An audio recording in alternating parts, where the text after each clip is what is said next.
I'm building my next guitar almost entirely out of the parts bin. Let me show you what I've got gathered so far. This body is the sibling to the junk bass, which you see in the back there and has been featured in a few of my videos. I made these from the same batch of wood. It was Douglas fir reclaimed from a couple of fence posts and a couple of picnic tables. Now, the main reason I didn't use this body originally is I got this one chunk of consistent grain, and then I've got stripes where I used alternating boards here.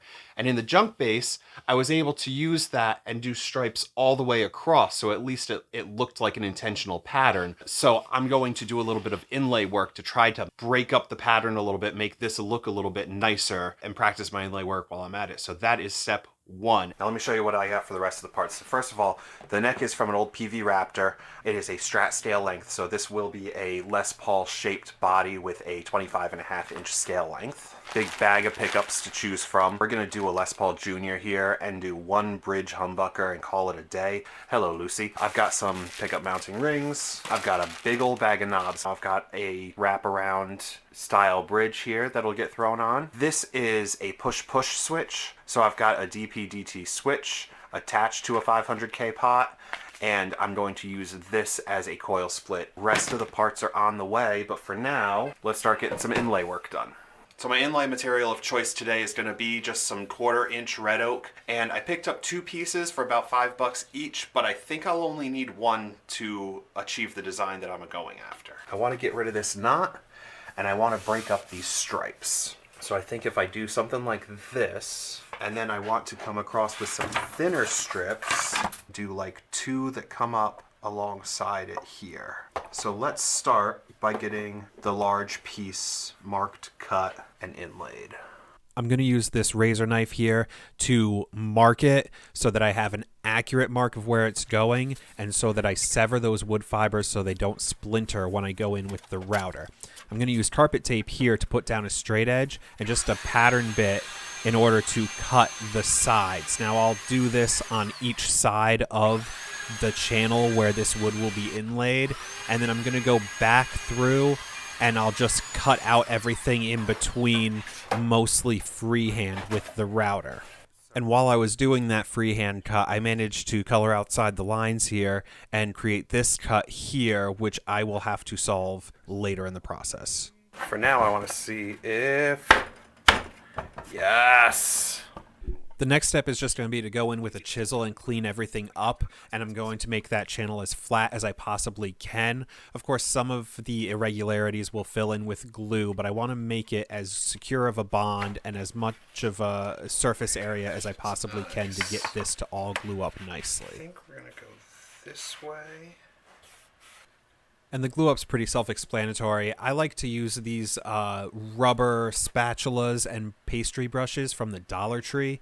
They're really the cheapest glue spreaders you're going to get, apart from just using your fingers or just using a scrap of something that you've got around.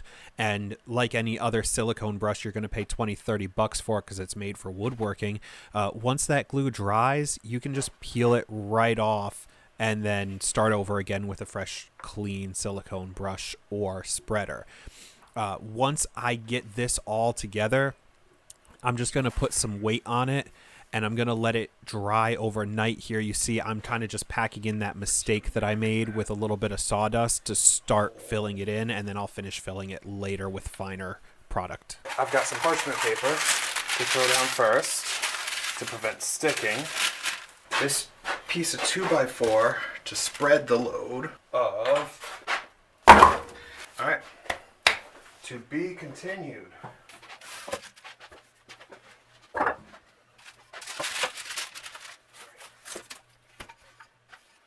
My next big project is to build myself a workbench that has proper work holding.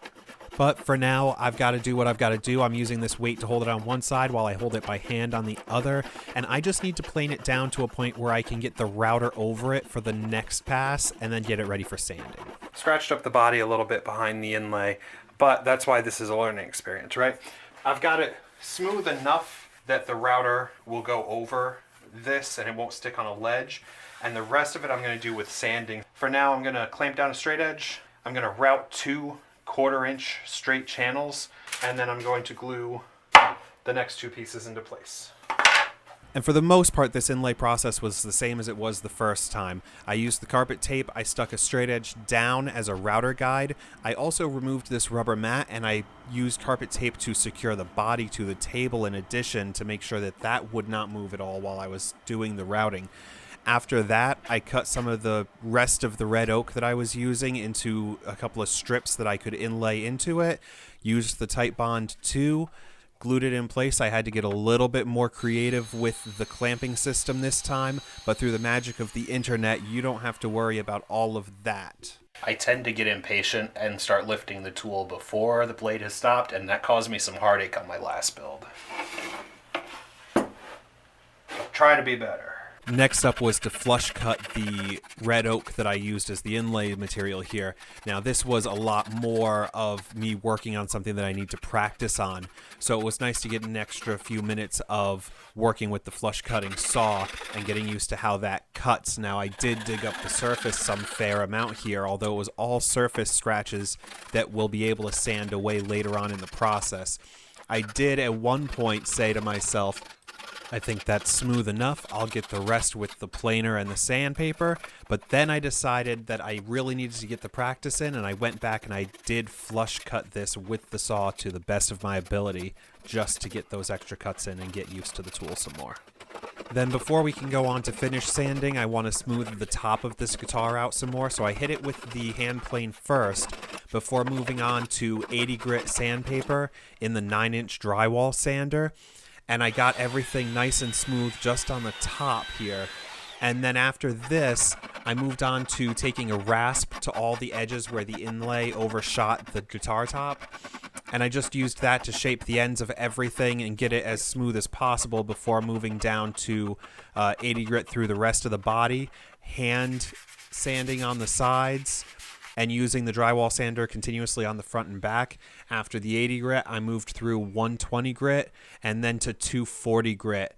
Oh, and between each grit change, I drew all over the body with a pencil just as a guide coat, so that this way I know that once I have sanded off all of the graphite that's on the body, I have managed to complete that level of sanding. I have covered every inch of the body if there's no marks left. So what I've got now is the body sanded down to 220, and this stick attached to it that I just cut a hole through, shaped on the bandsaw so that I can handle it by this and work on the finishing steps. Now, all of this will be waste material. The neck pocket's going to come out, so it didn't really matter where I put the screws here because all that's just going to get cut away. And let's give you a quick sneak peek of what it's going to look like with a little bit of finish on it. So I got a 2-pound cut of shellac here, and I've just done one quick pass with it, and this is where we're at here. I'll go all over and maybe do a second coat before I throw it in the drying rack for a little while.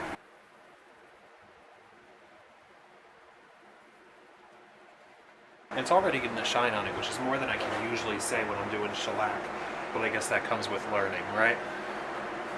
Alright, now let's get a couple more quick coats of this 2-pound cut of shellac on before we call it a day for this step of the process.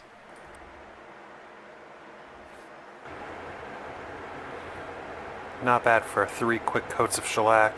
And that's where we're at for the Junk Parts Junior for now. The next time that I play with it, I'm going to be completing the shellac finish on it, and then I'll probably do a third video to go over the final assembly and the electronics and all of the weirdness that I have planned for the wiring harness, but that will get explained in the electronics video. For now, check out any of the other stuff that I've got on my channel if you want to see my other builds, and I'll see you around.